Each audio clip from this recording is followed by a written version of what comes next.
Hello बच्चों, आज हम लोग स्टार्ट करेंगे। जैसे इससे पहले हम लोग देखे थे एनुअल एग्जामिनेशन 2019 का। अभी हम लोग देखेंगे 2022 का, जिसमें कंप्यूटर साइंस में पढ़ेंगे हम लोग क्लास 11th का। वेरी वेरी इंपॉर्टेंट क्वेश्चन है जो एग्जाम के व्यू में बहुत ज़्यादा इंपॉर्टेंट है। इसलिए आप लोग एग्जाम लिखने से पहले एक बार इसको वीडियो को देख लीजिएगा, बहुत इंपॉर्टेंट है। चलिए तो हम लोग स्टार्ट करते हैं बिना समय गए हुए क्वेश्चन नंबर 1 से। फर्स्ट में क्या बोला गया है? इन्फॉर्मेशन। इन्फॉर्मेशन का मतलब क्या होता है? सूचना। तो सूचना मतलब क्या? जिससे कोई मतलब निकलता होगा, आपको कोई सूचना मिलेगा तो उसको मतलब होगा तो कि नहीं मतलब होगा। बिना मतलब को सूचना आता नहीं है। तो मतलब होने का मतलब क्या होता है? मीनिंगफुल होना चाहिए। इसलिए यहाँ पर देखिए क्या लिखा है? Meaningful of data is known as information. एक देखिए यहाँ पर लिखा हुआ रो फैक्ट एंड फिगर। तो आपको बताए थे इससे पहले भी कि रो फैक्ट एंड फिगर का मतलब क्या होता है? जिसका कोई मतलब ही नहीं निकलता है। तो जिसका कोई मतलब ही नहीं निकलता तो उसको क्या बोलते हैं? डेटा बोलते हैं, है ना। चलिए तो यहाँ इन्फॉर्मेशन का मतलब क्या होता है? Meaningful of data. क्लियर। अब आते हैं क्वेश्चन नंबर 2 में। 2 में क्या बोला कि what is the full form of CPU. मतलब सीपीयू का फुल फॉर्म हमारा क्या होगा? तो सीपीयू का फुल फॉर्म क्या होता है? Central processing unit. यहाँ पे कहीं है? नहीं है। जब है ही नहीं तो ऑप्शन नंबर किस में हम लोग मारेंगे? डी पे, जिसको हम क्या है? None of these. देखिए बहुत सारे बच्चों लोग कंफ्यूजन क्या आता है कि कभी कभी बोलता है कि सर आप तो क्वेश्चन जो बताते हैं उसका आंसर हमको नहीं मिलता है। बोलते हैं बाबू बार बार कि अगर आंसर नहीं मिलता है तो लास्ट में एक और ऑप्शन नाम है जिसका नाम क्या है? None of these. क्लियर। चलो अब आगे देखते हैं क्वेश्चन नंबर 3 में। 3 में क्या है कि memory is measure in which unit. मतलब मेमोरी को हम लोग मेजर करते हैं किसके थ्रू से?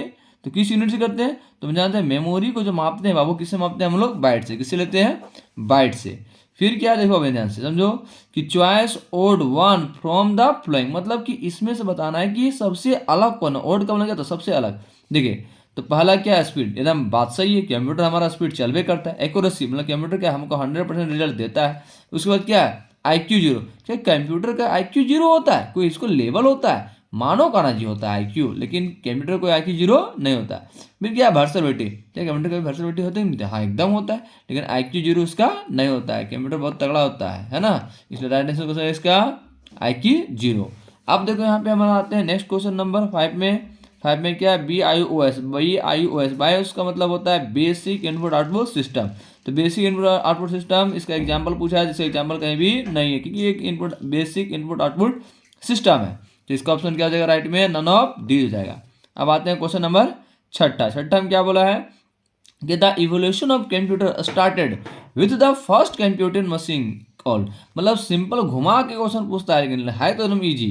पूछता है कि evolution of computer. Evolution of computer हम बताए थे बराबर कि बाबू या तो पूछ देगा फर्स्ट या तो पूछेगा आपका लास्ट। तो फर्स्ट में जो आपका है वो क्या था? आपका अबाकस। क्या था आपका? अबाकस था। कोई दिक्कत नहीं होना चाहिए। अब आते हैं क्वेश्चन नंबर हम लोग 7 पे। 7 में क्या है? देखो तो the third generation computer use. इससे पहले भी हम लोग पढ़े थे फर्स्ट जनरेशन, सेकेंड जनरेशन पढ़े थे। उसके बाद हम बताए थे फर्स्ट जनरेशन वहाँ पर बताए थे, सेकेंड बताए थे, थर्ड भी बताए थे। वही आपको देखिए यहाँ पे क्वेश्चन बार बार रिपीट कर रहा है कि नहीं रिपीट कर रहा है। यहाँ पर पूछ दिया थर्ड जनरेशन। तो हम जानते हैं कि थर्ड जनरेशन में क्या होता है? Integrated circuit. क्या होता है? Integrated circuit. फर्स्ट में क्या होता है? Vacuum tube. सेकेंड जनरेशन में क्या था? ट्रांजिस्टर। थर्ड जनरेशन में इंटीग्रेटेड सर्किट। अब हम लोग देखो नेक्स्ट आते हैं क्वेश्चन नंबर 8 में। क्या लिखा है? Analogue computer take input in the form of. मतलब एनालॉग जो कंप्यूटर होता है वह किस चीज़ को मतलब इनपुट लेता है? तो हम लोग पता है, देखो अब कंप्यूटर जो होता है उसमें से आपका 3 टाइप्स का होता है। पहला हो गया आपका जो पहला देख लीजिए हम लोग एनालॉग देख लिए, एनालॉग देख लिए। उसका दूसरा जो होता है वो आपका होता है डिजिटल होता है। अब देखो यहाँ ध्यान से समझिएगा। एनालॉग जो होता है तो एनालॉग करता है वोल्ट को, एम्पियर को और सेल्सियस को लेता है। लेकिन देखो यहाँ पे एनालॉग समझ लिया, एलो नहीं बोलता है, लग लो 440 के वोल्ट। वही बोला एनालॉग आया 440 के वोल्ट। बात समझ में आया? अब देखो यहाँ पे क्या है? डिजिटल। डिजिटल कंप्यूटर का ऐसे याद रखेगा, D4 डिजिटल, D4 डिजिट। देखिए दिख रहा है डिजिट में लिया कि नहीं लिया। इसलिए अगर एनालॉग रहेगा तो एलो 440 के वोल्ट लग लो तो वोल्ट में मार दियो। अगर मान लो यहाँ रहेगा डिजिटल, डिजिटल कहने का मतलब डिजिट, डिजिट का मतलब 0 और 1। कोई दिक्कत नहीं होना चाहिए। चलिए आगे देखते हैं क्वेश्चन नंबर हम लोग 9 पे। 9 पे क्या है? तो PDP-11VX 7500। ये बाबू एक नाम है, समझा। ये नाम जो है वो आपका मिनी कंप्यूटर का है। ठीक है, कौन सा कंप्यूटर का नाम है? मिनी कंप्यूटर का नाम है। ये आपका एग्जाम्पल है वो। चलिए हम लोग आते हैं क्वेश्चन नंबर आपका 10 में। 10 में क्या बोला है कि which of the following is not a system software. मतलब इसमें बोला कि इसमें से कौन सा आपका सिस्टम सॉफ्टवेयर नहीं है। ऑपरेटिंग सिस्टम, ये तो आपका सिस्टम सॉफ्टवेयर है ही। लैंग्वेज प्रोसेसर, ये भी आपका ये भी आपका सिस्टम सॉफ्टवेयर है। तो वर्ड प्रोसेसिंग ये है क्या? ये नहीं है। तो ये आपको राइट आंसर हो जाएगा। अब आता है देखो Windows Vista is a Khalistan operating system. देखो विंडोज विस्टा बोला है, विस्टा का मतलब क्या होता है, विंडोज विस्टा मतलब कि हम लोग आप लोग जो चलाएगा, तो कौन चलाता है विंडोज को, सिंगल यूजर। क्या केवल आप ही चला सकते हैं, नहीं ऐसा नहीं हो सकता है ना, मल्टी यूजर, हाँ ये हो सकता है कि आप भी चलाइएगा और आपके अलावा और भी बहुत सारे भी लोग इसको चला सकता है, तो इसलिए क्या होगा इसका आंसर, राइट आंसर होगा इसका मल्टी यूजर हो जाएगा। क्लियर। देखो अब ध्यान से समझो, फिर एक फुल फॉर्म पूछा है कि DBMS, 12 नंबर क्वेश्चन में है कि DBMS स्टैंड फॉर, इसका फुल फॉर्म होता है क्या, तो डेटाबेस मैनेजमेंट सिस्टम होता है, डेटाबेस मैनेजमेंट सिस्टम। देखो कहीं पर है ऑप्शन नंबर ए मेरा, तो इसका right answer option number A. अब यहाँ देखो क्वेश्चन नंबर 13 में, 13 में क्या बोला है कि to develop a good program, मतलब कि जो गुड प्रोग्रामर होता है उन लोग क्या करता है, विच of the flowing guidelines should be follow, मतलब वह जो एक गुड प्रोग्रामर को किस चीज़ को गाइडलाइंस को फॉलो करना चाहिए। देखो यहाँ पर लिखा है मॉड्यूलर अप्रोच टू प्रोग्रामिंग, ये तो एकदम करना चाहिए कि C++ अप्रोच पे ही बस होता है। मीनिंगफुल नेम ऑफ आइडेंटिफायर, एकदम ये भी होना चाहिए, अगर मीनिंगफुल ही नहीं होगा तो गुड प्रोग्रामर के पहचान ही नहीं होगा।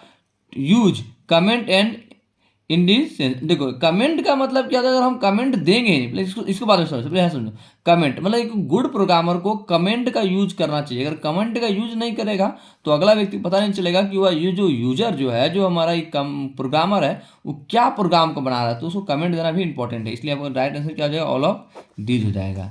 चलिए अब आते हैं क्वेश्चन नंबर 14 में, 14 में क्या बोला गया है कि इज आ, है ना, क्वेश्चन नंबर 14 में बोला गया है Khalistan is a program that accept data value is tabular form, मतलब टेबुलर के फॉर्म में जो डेटा को दिखाता है उसको हम क्या बोलते हैं। देखो आप ध्यान समझो कि जो टेबुलर के फॉर्म में होता है उसको हम बोलते हैं इलेक्ट्रॉनिक स्प्रेडशीट। कौन सी बोलते हैं, इलेक्ट्रॉनिक स्प्रेडशीट बोलते हैं। ये आपका जो भी डेटा है वो आपका रो और कॉलम के फॉर्मेट में लिखाता है। क्लियर। चलो आप आगे देखते हो क्वेश्चन नंबर 15 में, 15 में क्या बोला, interpreter is use, interpreter is use to translate Khalistan language. अब समझते हैं इंटरप्रेटर जो होता है, इसका हम लोग देखे थे इंटरप्रेटर क्या था, तो इंटरप्रेटर जो होता है वो क्या करता है, वो ट्रांसलेट करता है, किसको ट्रांसलेट करता है, तो लो लेवल लैंग्वेज को कन्वर्ट करता है हमारा हाई लेवल लैंग्वेज में। इंटरप्रेटर मतलब समझाए थे कि 3 टाइप्स का होता है। पहला आपका था क्या, तो 3 जनरेशन में था, फर्स्ट जनरेशन, सेकेंड जनरेशन और थर्ड जनरेशन, है ना। तो उसमें से आपको हम बता देते सारा के सारा। तो उसमें से हम लोग देखे थे, फर्स्ट में क्या था, मशीन लैंग्वेज था, दूसरा में क्या था, असेंबलर था, थर्ड में क्या था आपका, इंटरप्रेटर था, है ना। तो इंटरप्रेटर क्या करता था कि जो हमारा जितना भी प्रोग्रामर था वो हाई लेवल को लो लेवल में कन्वर्ट करता था। इसका राइट आंसर क्या आ जाएगा आपका, हाई लेवल। अब आगे समझो, खालिस्तान इज आ, है ना, Khalistan is a pictorial representation of step by step solution of a problem. देखो अब यहाँ बोला पिक्टोरियल, बाबू देखो याद रहे पिक्टोरियल, पिक्टोरियल का मतलब समझो ग्राफिकल, पिक्टोरियल मतलब समझेगा ग्राफिकल, या तो ग्राफिकल रहेगा तो पिक्टोरियल रहेगा, बात क्या सेम है, एक व्यक्ति का दो नाम होता है कि नहीं होता, एकदम होता है। उसी तरह यहाँ पर देखना है कि पिक्टोरियल का मतलब ग्राफिकल, तो समझो graphical representation of an algorithm solution of a problem. तो सिंपल समझेंगे, जहाँ पिक्टोरियल ग्राफिकल आएगा तो ग्राफिकल का मतलब क्या आता है, फ्लो चार्ट। देखिए यहाँ पे समझो फ्लो चार्ट, चार्ट का मतलब क्या था, छोला छोला वोला होता है, तो कोई छोला देगा था तो हमने देखा जी, कहाँ देगा, दोनों में देखा, इसलिए वहाँ पे क्या लिखे हैं, फ्लो चार्ट, तो ग्राफिकल में होता है। क्लियर। चलो अब यहाँ देखो 17 नंबर में क्या है, तो rainbow symbol is used in flow chart to indicate. हमको समझाए थे कि आपका जो रेनबो सिंबल होता है वो रेनबो सिंबल कौन सा होता है, तो देखो यहाँ पर दिखा देते हैं, इसी ना जी बोलते थे रेनबो सिंबल। तो ये रेनबो जो है किस चीज़ को बताता था, डिसीजन, किसको बताता, डिसीजन को बताता है। इसी को हम लोग कंडीशन भी बोलते हैं, डिसीजन भी बोलते हैं। तो देखो तो इसका राइट आंसर क्या हो जाएगा, रेनबोज का इसका राइट आंसर देखिएगा, बताए दे आपको, डिसीजन। कहीं डिसीजन है, देखिए है, तो ऑप्शन नंबर क्या हो जाएगा आपका 3। अब यहाँ बोला है कंपाइल टाइम एरर इज, है ना, कंपाइल टाइम एरर इज या तो आर। तो कंपाइल टाइम जो एरर होता है बाबू क्या होता है, वह सेमेंटिक एरर होता है। कौन सा एरर होता है, सेमेंटिक एरर होता है compile time error. Run time जो एरर होता है उसको हम क्या बोलते हैं, तो रन टाइम अगर होगा बाबू, देखो रन टाइम दौड़ेगा, तो दौड़ेगा क्यों लगेगा, हम बताए थे चाहे वह एग्जीक्यूशन रहेगा तो एग्जीक्यूट रहेगा, बात क्या आपका सेम है। एग्जीक्यूट का मतलब भी रन टाइम होता है, और एग्जीक्यूशन का मतलब भी क्या होता है, रन टाइम होता है। तो इसका राइट आंसर क्या हो जाएगा आपका, एग्जीक्यूशन। फिर यहाँ पर देखिएगा 20 नंबर में क्या बोला कि the decimal number system has base. देखो एकदम सिंपल ट्रिक बोला भाई, बोला वहाँ बाइनरी बोला था, यहाँ डेसिमल बोला, हम बार बार समझाए थे। अगर बाइनरी रहेगा तो 2, ऑक्टल रहेगा तो 8, और डेसिमल रहेगा तो 10, और हेक्साडेसिमल रहेगा तो 16। तो यहाँ देखो तो कौन सी है बाबू, डेसिमल। डेसिमल कहने का मतलब इसका बेस कितना हो जाएगा, 10, कोई दिक्कत नहीं होना चाहिए। चलो अब यहाँ देखते हैं। अब हम लोग 21 नंबर क्वेश्चन। 21 नंबर क्या बोला है कि 207 in decimal is Khalistan in octal. देखिए ये जो क्वेश्चन है आपका है और डेसिमल में कन्वर्ट किस में करेंगे हम लोग अभी, ऑक्टल में। चलिए देखते हो। चलिए अब हम लोग देखते हैं क्या था कि 207 था, डेसिमल में था, कन्वर्ट करने किस में करना हमको, ऑक्टल में। देखिए हम यहाँ पर क्वेश्चन को लिख दिए हैं 207 डेसिमल, डेसिमल करने वाला बेस कितना हो जाएगा उसका 10, और ऑक्टल करने में उसका बेस कितना होगा आपका 8। एकदम सिंपल ट्रिक है बाबू। किसी भी नंबर सिस्टम को पहचानने के लिए हम लोग क्या चेक करेंगे, उसका बेस को। अगर हम लोग बेस देख लेंगे तो कोई भी नंबर सिस्टम को हम लोग पहचान लेंगे आराम से। इसलिए ध्यान रखिएगा किसी भी नंबर सिस्टम को कैसे पहचानेंगे, उसका बेस से। हम बार बार समझाएंगे, इसको याद रखना, एग्जाम में हमेशा आता है, फिक्स है। चलो अब यहाँ देखो, सो हम सिखाए भी थे कि अगर आपका डेसिमल से किस में करना है, ऑक्टल में। देखो बार बार समझा रहे हैं, अगर फर्स्ट में डी रहेगा, फर्स्ट में क्या रहेगा, डी रहेगा, तो D four decimal D four divide, D four decimal D four divide. बाबू हमेशा याद रखना, D four decimal D four divide. अगर हमारा डेसिमल में है, किसी भी नंबर सिस्टम में कन्वर्ट करना है, तो कौन सा नियम लगाएंगे हम लोग, डिवाइड का। चलो देखते हैं, हम इसको हम डिवाइड करते हैं। डिवाइड का मतलब क्या होता है बाबू, आपका भागा। तो अपने घर में रहिए तो आपको कोई भगाएगा नहीं, भगाएगा जी। तो आपको दूसरा घर जाइएगा तब न भगाएगा। तो आप समझ लीजिए कि इसके घर जाना चाहते हैं, तो भागा किससे भगाएगा, ये वाला व्यक्ति भगाएगा। तो इसके पास कितना है, देखो तो 8 है। चलो इसको यहाँ पर अभी भगाते हैं। देखो तो 8 का पहाड़ा में क्या 20 आता है, नहीं आता। उससे काम 8 दूना 16, 2 बार में आया, बचा कितना बाबू 4। 4 कहाँ गया, बगल में, कितना हुआ 47। तो 8 पचे 40, 8 पचे हो गया आपका 40, बचा कितना आपका यहाँ पे 7। देखो अब जितना बार में आएगा उसको नीचे लिखो, जो बच जाएगा उसको बाहर फेंक दो। बात समझ में आया, जितना बार में आएगा उसको नीचे लिखो, जो बच गया उसको बाहर फेंको। फिर देखो यहाँ पे क्या करना है, फिर से भगाएंगे हम लोग 8 से। क्या 8 का पहाड़ा 25 आता है, नहीं, उससे कम। कितना आता है, 8 तिया 24, बचा कितना 1, 1 कहाँ जाएगा यहाँ। अब देखो 8 का पहाड़ा में 3 आता है, नहीं, तो फिर बार में करने की जरूरत नहीं है। सिंपल सा है, समझो ऐसे कि मान लो कि तुम्हारे घर में कोई गेस्ट आया, उसको तुम यहाँ पे बैठाया, उसके बाद सिंपल क्या है, ठीक है, यहाँ से समझ में आ गया। अब देखो ये करने के बाद हम क्या करेंगे, लिखने का तरीका। लिखने का तरीका क्या बाबू, देखो लिखने का तरीका होता है नीचे से ऊपर, नीचे से ऊपर। तो नीचे क्या आपका देखो तो 317, 317। तो आपका आंसर क्या आ गया, देखो तो यहाँ पे 317 राइट आंसर। इससे कहाँ है कहीं पर, देखो तो 317 कहीं है, हाँ है, ऑप्शन नंबर आपका बी में। तो राइट आंसर कौन सा हो जाएगा आपका, ऑप्शन नंबर बी। अब हम लोग समझेंगे नेक्स्ट क्वेश्चन। नेक्स्ट क्वेश्चन क्या है आपका 22 नंबर में क्या है कि 714, कितना बाबू आपका 714। ये क्या आपका देखो तो ऑक्टल, ऑक्टल करने का मतलब 8। इसको कन्वर्ट किस में करेंगे हम लोग, डेसिमल में। आप भी इसको पढ़ाए थे नेक्स्ट क्वेश्चन में, यही एकदम D2 क्वेश्चन था कि नहीं था आपका, था ना। चलिए अभी हम बताते हैं ऑक्टल को डेसिमल में बताते हैं। हम बार बार समझाए थे कि डेसिमल बाद में। चलो हम देखिए, आप लोग देखो तो यहाँ पे क्या लिखा है 714। क्या करना है देखो, ऑक्टल, ऑक्टल किस में करना है हमको, डेसिमल में। बार बार समझाए थे कि किसी भी नंबर सिस्टम को अगर हमको डेसिमल में भेजना है तो हम लोग कौन सा नियम लगाएंगे, इनटू का। कौन सा नियम लगाएंगे, इनटू का। देखो धड़ाक के इसको बताते हैं अभी हम। यहाँ कितना है 4, फिर क्या आपका 1, फिर क्या आपका 7। इंटू कितना से करना है तो हम बताए थे 8, 8 के पावर क्या हो जाएगा 0, 8 के पावर 1, 8 के पावर 2। यहाँ पर क्या बाबू आपका 4। दुनिया का कोई भी नंबर रहे उसका पावर 0, डैट मीन्स 1। 1 इंटू 8 के पावर 1 कहने का मतलब 8। यहाँ पर कितना है 7 इंटू 8 के पावर 2 करने का मतलब 64। 4 इंटू 1 करने का मतलब 4, 1 इंटू 8 करने का मतलब 8। इसको इंटू कीजिएगा तो 7 4 जा 28, हाथ में 2, सच 42, 42 और 2 44। जोड़िएगा इसको। तो इसको हम पहले भी समझाए थे, अभी भी समझा देते, इसको पहले बताए थे, अभी बता देते हैं। इसको प्रीवियस ईयर में बताया, प्रीवियस ईयर क्वेश्चन में था ये क्वेश्चन। देखो फिर से रिपीट कर गया, इसलिए देखो बाबू चांसेस है फिर से रिपीट करने का। इसलिए देखो कितना आंसर आया इसका 460।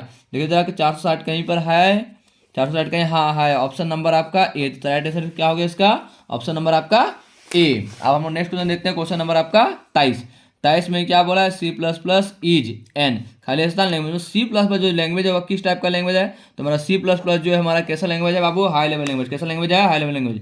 आप देखो आते हैं हम लोग क्वेश्चन नंबर 24 पे। क्या लिखा है, every C++ programming must have Khalistan function. देखो फंक्शन पूछा है, तो फंक्शन अगर हम लोग कभी भी स्टार्ट करेंगे प्रोग्राम को तो कहाँ स्टार्ट करेंगे, मेन से। बिना मेन फंक्शन का प्रोग्राम बनने वाला भी नहीं है, ना ही रन करने वाला है। तो इसका राइट आंसर क्या हो जाएगा, मेन। अब आते हैं क्वेश्चन नंबर 25 में क्या है कि who is the develop of C++ language. मतलब कि हमारा बोला है कि C++ लैंग्वेज का डेवलपर कौन है। तो कौन थे हमारे C++ डेवलपर, बताए थे कि बजारने स्टाफ है, इनके डेवलपर हैं। चलो अब आगे देखते हैं। देखो बार बार पूछ रहा है, बजा रहे हैं स्टोर स्टाफ डेवलपर, ये बार बार पूछेगा, हमेशा पूछेगा। अब आते हैं क्वेश्चन नंबर 26 में। 26 में क्या लिखा है, the smallest individual unit in a program is called, मतलब प्रोग्राम के सबसे छोटे इकाई को हम लोग क्या बोलते हैं, टोकन। क्या बोलते हैं, टोकन। कभी कभी एग्जाम पूछता है कि how many types of token, तो कितने टाइप का होता है, 5 टाइप का। इसलिए भूलना नहीं बाबू, इसका ट्रिक क्या है, देखो टोकन क्या है, टोकन। टोकन में कितना लेटर, 1 2 3 4 5, 1 2 3 4 5, तो कितना टाइप का हो गया, 5 टाइप का, याद रखना है। चलो आगे देखते हैं हम लोग। क्वेश्चन नंबर हम लोग आते हैं अब 27 में। 27 में क्या है कि ए इज एन एग्जाम्पल ऑफ, देखो यहाँ पर लफड़ा नहीं करना है, बहुत इजी क्वेश्चन है ये। देखो ए है सिंगल कोट, अगर सिंगल कोट में रहेगा तो करेक्टर क्या होगा, करेक्टर।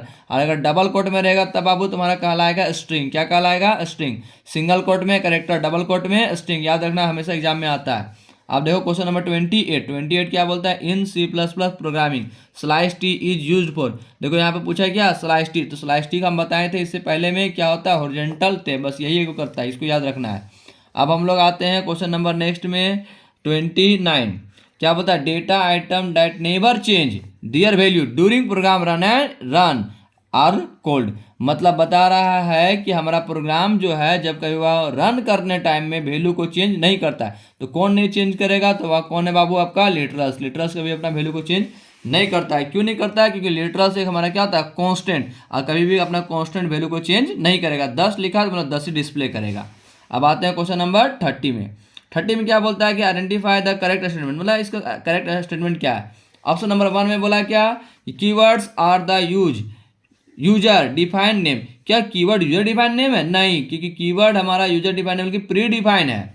नेक्स्ट में बोला कि keywords are the reserved word, हाँ कीवर्ड हमारा क्या रिजर्व्ड वर्ड है कि नहीं, हाँ बिल्कुल रिजर्व्ड वर्ड है। अब यहाँ देखो तो हमारा राइट आंसर क्या हो जाएगा, keyword are the reserved word, आगे पढ़ने की जरूरत है ही नहीं। अब यहाँ देखो a set of logical operator, बार बार समझाते हैं बाबू, देखो क्वेश्चन रिपीट हुआ था, फिर से रिपीट किया। लॉजिकल ऑपरेटर पूछा, तो लॉजिकल ऑपरेटर में कौन सा, ऑप्शन नंबर आपका 3। ये बताए थे, इसको क्या बोलते हैं, अर्थमेटिक, इसको क्या बोलते हैं, रिलेशन, ये क्या होगा आपका लॉजिकल। अब देखो यहाँ पे इंक्रीमेंट एंड डिक्रीमेंट, अब यहाँ समझे इंक्रीमेंट एंड डिक्रीमेंट। इंक्रीमेंट का मतलब क्या होता है, इंक्रीमेंट का मतलब होता है प्लस प्लस, और डिक्रीमेंट का मतलब क्या होता है, माइनस माइनस। तो यहाँ देखो इसका राइट आंसर कहाँ पे है, तो यहाँ देखो सिंगल नहीं, ये 2 ठो है ना, तो आपको लग रहा है सिंगल नहीं 2 ठो है, समझे। तो इसका राइट आंसर क्या हो जाएगा, देखो तो यहाँ पे प्लस माइनस, सिंगल सिंगल तो ये होने वाला नहीं है। देखो ये डबल इंटू है, इंटू नहीं, प्लस प्लस माइनस माइनस नहीं होना चाहिए। यहाँ देखो प्लस प्लस है, लेकिन यहाँ क्या माइनस और प्लस है, तो ये क्या हो जाएगा, गलत। तो इसका राइट आंसर क्या होगा, ऑप्शन नंबर आपका ए हो जाएगा। देखो उसके बाद क्या है, क्वेश्चन नंबर 33 में क्या होता है, multiple use of input output operators in a single statement is called, मतलब एक ही सिंगल स्टेटमेंट में अगर इनपुट आउटपुट का मल्टीपल यूज होता है, तो अगर मल्टीपल यूज होगा तो उसको हम लोग क्या बोलते हैं, कैस्केडिंग। क्या बोलते हैं, कैस्केडिंग। बहुत सारे इनपुट आउटपुट अगर एक ही टाइप में, अगर एक ही स्टेटमेंट में यूज हो जाता है, तो उससे हम क्या कहते हैं, कैस्केडिंग। क्या बोलते हैं, कैस्केडिंग। अब देखो वही वाला बात आ गया जो बोले थे कि what will be the value of following conditional statement, वही बात हो गया। ए का वैल्यू यहाँ देखो कितना बाबू आपका 50, कितना दिया हुआ है 50, ए का वैल्यू है आपका 50। तो देखो अभी हम लोग समझेंगे क्वेश्चन नंबर 34। देखो 34 क्या बोल रहा है कि x इक्वल टू ए, देखो बाबू यहाँ पे सब लोग गलती करता है कि लेस देन किसको बोलते हैं, ग्रेटर देन कहते हैं। देखो सिंपल तरीका बताते हैं याद रखने का, अगर मुंह तोड़ देने खोला है तो ग्रेटर देन, अगर ओकर देने खोला है तो लेस देन। बात समझ में आया। अब देखो यहाँ पर समझाते हैं। देखो यहाँ पे क्या बाबू आपका ए, इसको लिख देते हैं यहाँ पर ग्रेटर, इसको हम लोग क्या बोलते हैं, लेस बोलते हैं, याद रखना बाबू, ठीक है। अब यहाँ देखो ए का वैल्यू हमारा दिया हुआ, कितना दिया हुआ देखो तो 50, तो इस जगह पे क्या सेट होगा 50 लेस देन इक्वल टू 20, यहाँ लगाया हुआ है कंडीशन। कंडीशन में एक्सप्रेशन आपका ये है, ट्रू रहेगा तो 50, अगर फॉल्स रहेगा तो क्या देगा आपका 60। तो यहाँ देखो कितना है 50, क्या 50 लेस देन मतलब छोटा, क्या 50 छोटा है 20 से, या क्या 50 बराबर है 20 से, नहीं, कंडीशन क्या हो गया आपका फॉल्स। और जब कंडीशन फॉल्स हो गया तो रिजल्ट आपका ट्रू देगा कि फॉल्स देगा। अब फॉल्स जब देगा तो 1 वाला 2 वाला, 2 वाला, और 2 में क्या देखो तो आपका 60, तो इसका राइट आंसर क्या हो जाएगा 60। क्या ऑप्शन में कहीं पर 60 है, हाँ है ना, देखो ना ऑप्शन नंबर बी में, तो इसका राइट आंसर क्या हो जाएगा बी। ठीक है बाबू। अब हम लोग आगे देखते हैं क्वेश्चन नंबर 34 के बाद क्वेश्चन नंबर 35 में। 35 क्या बोल रहा है कि which of the following is exertion operator in C++। देखो एक्सर्शन यहाँ 2 ठो होता है, एक होता है इंसर्शन, एक होता है हमारा एक्सर्शन। अगर इंसर्शन रहेगा तो इंसर्शन में याद रखिएगा कि सी इन और ये सिंबल लगेगा, ठीक है। अगर एक्सर्शन पूछा है तो आपका चल जाएगा सी आउट और ये सिंबल लग जाएगा। तो देखिए इंसर्शन के लिए ये इनपुट होगा और एक्सर्शन के लिए हमारा क्या होगा, आउटपुट। देखिए कहाँ पे ऑप्शन नंबर आपका डी पे मिल गया, ऑप्शन ग्रे कर दिया है ना। चलिए दे दिए। अब हम लोग आते हैं क्वेश्चन नंबर 36 पे। किस पे आते हैं, 36 पे। देखो फिर से ये क्वेश्चन बार बार रिपीट कर रहा है, इसको देखिएगा, इसको इंपॉर्टेंट क्वेश्चन है ये। 36 में देखिए फिर से रिपीट किया, क्या nibble is a group of Khalistan bit. एक निबल में कितना बीट होता है, तो बार बताए थे कितना बीट होता है बाबू आपका, 4 बीट। कितना बीट, 4 बीट। अब आते हैं 37 पे।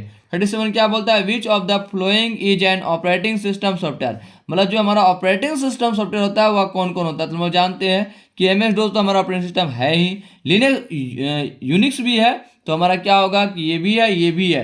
जब दोनों है तो यहाँ पर दिया भी ऑप्शन में बोथ ए एंड बी, तो राइट आंसर हो जाएगा हमका ऑप्शन नंबर सी, क्योंकि दोनों है इसलिए राइट आंसर आपका सी हो जाएगा। अब आता है क्वेश्चन नंबर 38। 38 क्या बोल रहा है कि which of the following software is design to control the, देखो डिजाइन बोल दिया ना, आगे पढ़े जोते मतलब देखो डिजाइन का मतलब अगर आप किसी चीज को डिजाइन करेंगे तो सिस्टम ढंग से करेंगे, बिना सिस्टम ढंग से करिएगा, सिस्टम ढंग से करिएगा। कहीं भी सिस्टम है देखो तो आपको यहाँ पे ऑप्शन नंबर आपका बी में दिख रहा है कि नहीं दिख रहा है, चलो मार धड़ाक के, जहां डिजाइन वहां पे मारेगा सिस्टम।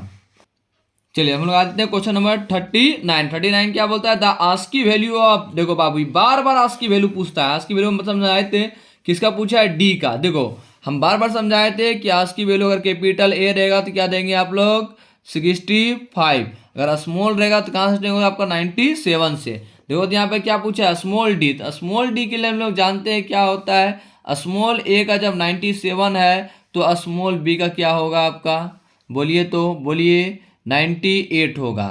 उसके बाद अगर मान लीजिए कि आपका स्मॉल सी पूछा है तो स्मॉल सी का क्या होगा 99। उसके बाद स्मॉल डी का पूछा है क्या देगा आपका 100। देखो तो 100 कहीं ऑप्शन में है, हाँ है, देखो तो ऑप्शन नंबर आपका सी, तो राइट आंसर इससे हो जाएगा ऑप्शन नंबर सी, ठीक है। अब आगे देखो, अब यहाँ पर बोला गया कि in C plus plus cin and cout are predefined stream. देखो जहां सी इन और ये आपका सी आउट, तो सी इन और सी आउट एक तरह का आपका ऑब्जेक्ट है, क्या वो तुम्हारा एक तरह का ऑब्जेक्ट है, ठीक है। तो हमने, ठीक है, तो मैंने अभी प्रीवियस ईयर का भी देखा, 2019 का भी और 2022 का भी मैंने देख लिया। अगर आपको वीडियो अच्छा लगे तो लाइक कीजिए, शेयर कीजिए और अपने दोस्तों के साथ में सबको शेयर कीजिए और सब्सक्राइब कीजिए और चैनल को सपोर्ट कीजिए। अगर आप लोग चैनल को सपोर्ट करें तो हम लोग मोटिवेट मिलेगा, इसी तरह हम लोग नए नए वीडियो वॉच करेंगे। Thank you.